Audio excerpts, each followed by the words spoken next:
I'm not big on birthdays. Never have been. But Emma, my 8-year-old, lives for hers, and I'd do anything to see her smile.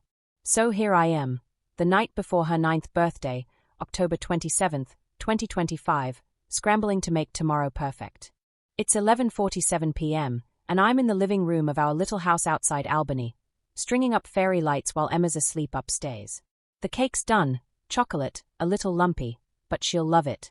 My sister Jen left an hour ago, promising to bring balloons tomorrow. Everything's set, except for one thing, I forgot the candles. Again. I'm kicking myself, but there's a gas station Minimart 10 minutes away that's open late. I grab my coat, check on Emma, she's out cold, clutching her stuffed owl, and head out into the night. The drive's quiet, just me and the hum of my old Corolla. The road's empty, fog curling around the streetlights.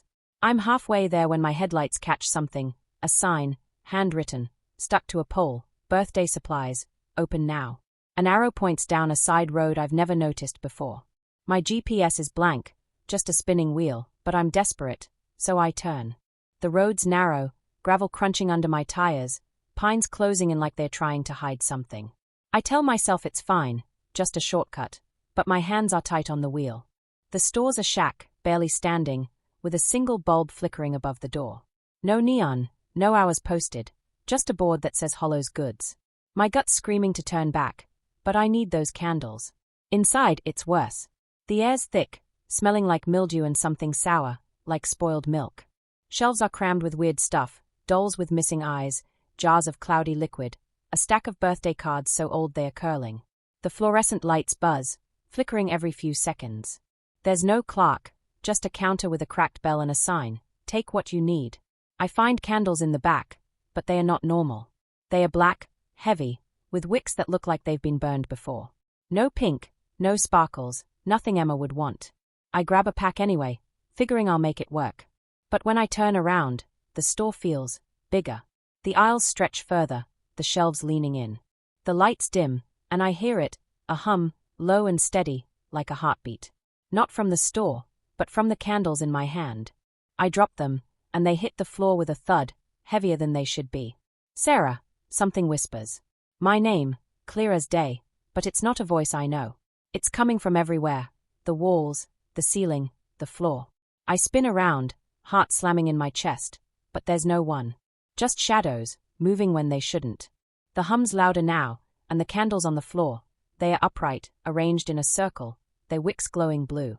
Not lit, just glowing like they are alive. I'm done. I bolt for the door, but it's not where it was. The aisles twist, leading me deeper into the store. The whispers follow, saying my name, Emma's name, words I can't make out but feel like they are clawing at my brain. I see it then, at the end of an aisle, a figure. It's not human, not really.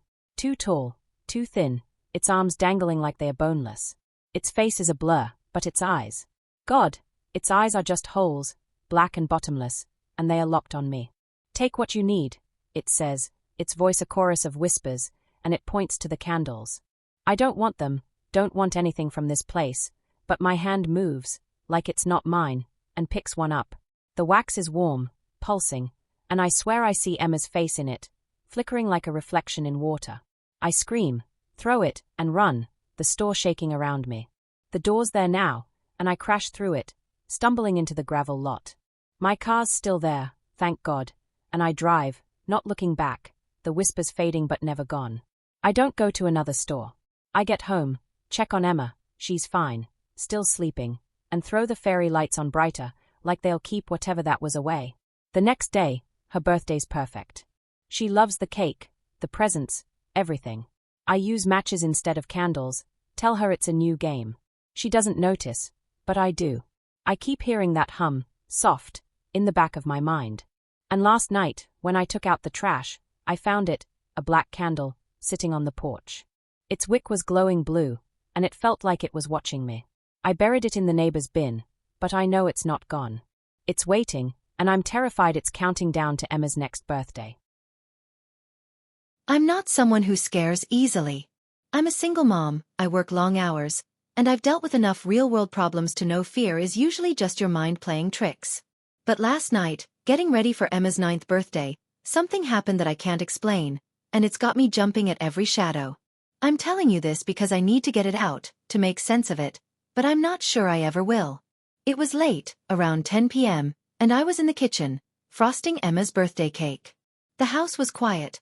Emma was asleep upstairs, dreaming of the present she'd open tomorrow, and my sister Jen had gone home after helping me set up streamers.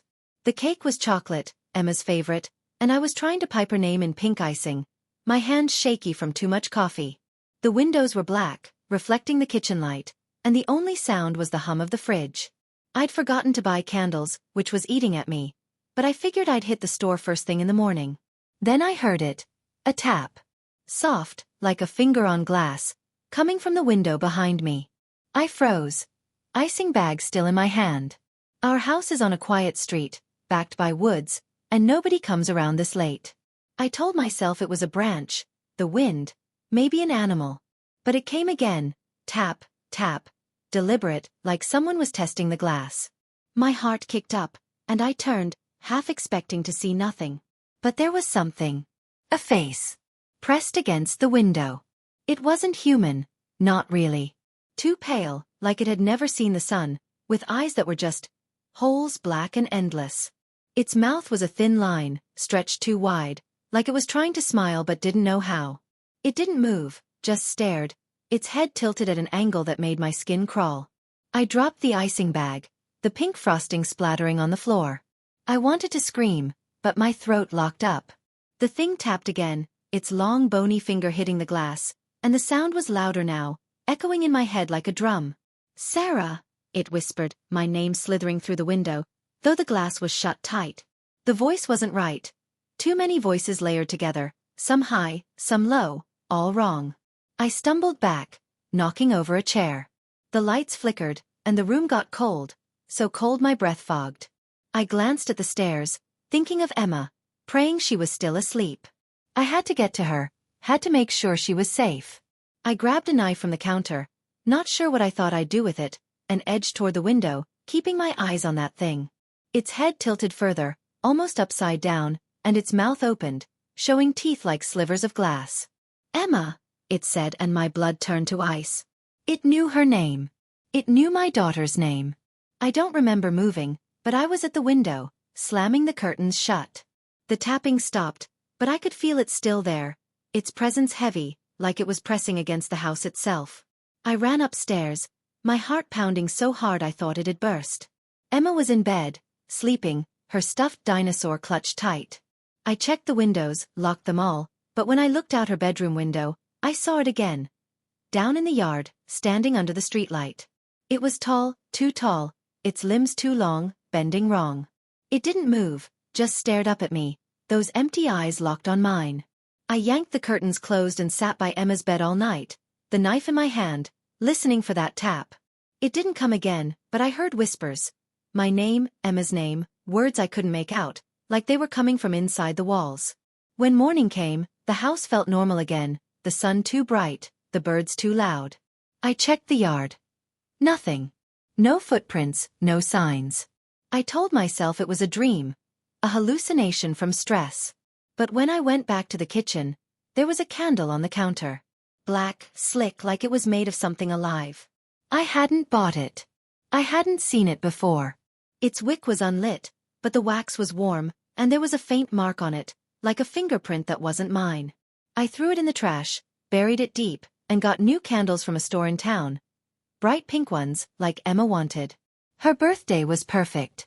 She laughed, tore through presents, blew out all 9 candles plus one for luck. But I kept watching the windows, waiting for that face. And last night, after she went to bed, I heard it again, just once. Tap. I didn't look. I won't look. It was a freezing April night in 2025, and I'd just left a friend's dinner in Boston's South End. I was 29, barely making rent as a line cook, and the dinner at Jake's apartment, a spread of takeout wings and cheap whiskey, was a rare escape from my grind. We'd stayed up past 11 p.m. swapping stories, the city's pulse of sirens and bar noise filtering through the windows. When I stepped out into the chilly air, the streets were slick with drizzle, the sodium glow of streetlights smearing in the fog. My apartment, a cramped studio in a crumbling tenement near Tremont Street, was a 15-minute walk away. I pulled my jacket tight, skipped my earbuds to stay sharp, and started down Washington Street. The South End was quiet for a Friday, just the occasional cab and a few drunks staggering out of bars. A block from Jake's, I felt it, a cold, crawling sensation like fingers brushing the back of my neck. I turned, scanning the street. At the edge of a streetlight's halo, maybe 25 feet behind me, stood a figure. Tall, unnaturally thin, draped in a tattered black trench coat, its face hidden under a hood that seemed to swallow the light. It didn't move, just stood there, head slightly cocked, like it was listening to something I couldn't hear. My heart stuttered, but I told myself it was just some homeless guy, maybe high, blending into Boston's nightlife. I walked faster, my breath fogging in the damp air. At the next intersection, I paused to check my phone, hoping they'd pass. They didn't. They stopped too, lingering in the shadows of a closed deli, their silhouette jagged against the neon sign. The fog blurred their edges, but something was wrong. Their arms hung too long, their posture too stiff, like a puppet with cut strings. My gut screamed to run, but I forced myself to keep walking, cutting down a side street past brownstones and overflowing trash cans. Then I heard it. Footsteps, not normal ones, but a wet, dragging slap-slap like bare feet on pavement, keeping perfect time with mine. I spun around, my pulse hammering. The street was empty, just wet asphalt and mist. But the air felt thick, like I was wading through it, and that crawling sensation grew like eyes drilling into my skull. I stopped going straight home after that. I'd take the T, zigzag through alleys, even loop back to Jake Street to throw them off. It didn't work. Every night they were there. Outside a bar, in a park's shadows, or across from my building, always in that tattered coat, always just out of reach. Their face was never clear, just a dark smear like a burn mark on reality. Once I tried to shout at them, my voice cracking in the quiet street. "What do you want?" They didn't answer, just tilted their head, and the streetlight flickered, plunging them into darkness. When it came back on, they were gone, but I heard that slap-slap retreating into an alley. I told Jake about it over coffee at a diner, my hands shaking around the mug. He looked uneasy, his usual smirk gone. "I saw someone like that last week," he said, voice low. "Outside my place, just standing there. Thought it was a creep casing the block." He wouldn't meet my eyes after that. I asked my landlord, a chain-smoking woman named Carla who lived downstairs, if anyone had been loitering. She snorted, flicking ash. "This is Boston. Weirdos everywhere. Last guy in your place left in a panic, said someone kept watching him. Probably just saw his own shadow." Her laugh was forced and she shut the door fast. I scoured X and local forums for answers. Most were useless. Crime stats, bar reviews. But a deleted Reddit post from 2021 mentioned a tall figure in a black coat, near Tremont Street, seen for decades, always at night. One commenter said their friend found wet handprints on their window. 3rd floor, no balcony, after seeing it. The thread vanished the next day. My phone started acting up too, static-filled voicemails whispering my name, a photo I didn't take of my street with a long, dark shape in the fog. I deleted it, but it reappeared, the figure closer each time. I got a cheap security camera for my apartment, aiming it at the door and window. The first night it caught nothing but my restless sleep. The second, it glitched at 1:13 a.m. showing static, then a shadow sliding across my wall, tall, thin, with arms too long, pausing by my bed. I was at Jake's that night. The shadow's head tilted like it knew I'd see it later. I stopped sleeping at home, crashing on Jake's couch, but I had to go back for work clothes, my bike. Every time the apartment felt wrong, like someone had just left. My keys were in the sink once, wet and cold. A knife I'd left on the counter was on my pillow, blade up, with 3 wet smudges around it like fingerprints. The worst came after another dinner at Jake's. I left at 10:30 p.m., nerves shot, scanning every shadow. The figure was there, closer than ever, standing in an alley across from his building. Their hood shifted and I saw it. No face, just a black void pulsing like a heartbeat.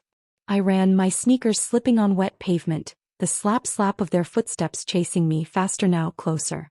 I made it to my building, fumbling with my keys, and slammed the door. From the stairwell window I saw them below, staring up, their void face seeming to ripple. The streetlight died and they vanished, but I heard it, a low, wet whisper from the stairwell. "Mine." I packed that night, hands trembling. Under my bed I found a damp, rotting scrap of cloth, like a piece of their coat, smelling of mildew and something sour. Scrawled on it in black ink was my name over and over in a script that wasn't human.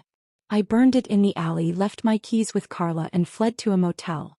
I moved to a new place in Cambridge, a sterile high-rise far from the South End. Thought it was over. But last night, walking back from a bodega, I saw them. Across the street, under a streetlight, tattered coat, hood low, arms too long. My camera caught static at 1:13 a.m., then a shadow in my room inches from my bed, its void face tilting toward me. This morning my window, 5th floor, no fire escape, had a wet handprint, and carved into the sill in jagged letters was one word: never. I hear it now, slap slap outside my door, closer every night. I don't sleep. I don't look. I know they're already here.